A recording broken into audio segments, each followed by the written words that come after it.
Hello everyone, this is Henry B 723 coming to you from Gardening for Better Health. I am out in my garden today, and today it was time to harvest my rutabaga. I just got the rutabaga out of this bed, and I'm going to show you what this bed looks like. It was full of rutabaga with tall leaves on it. So I've taken the rutabaga out and I put the rutabaga across on the other side, and I will show you my haul. This is the rutabaga haul. Can you see those huge rutabaga roots?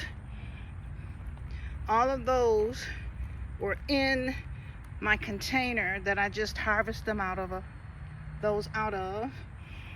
And over here I've got a couple of piles. This is a pile of the rutabaga greens. Those were the tops that were on the rutabaga. And then I have two piles of trash where it had died back, and those are going to be composted.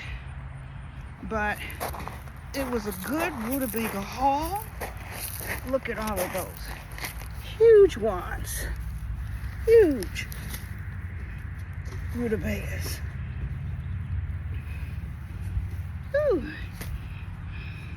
So I am very, very happy with the results of these rutabagas. And it took, from the time I planted them, it took 100 days for these rutabagas to mature and get to be this large, but it was well worth the wait. I've got quite a few of them here, so I just wanted to share with you my rutabaga haul. If you like rutabagas, try growing them yourself. It will be much more rewarding and more tasty.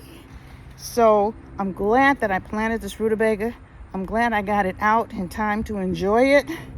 And this is Henry B 723. I love you. See you next time.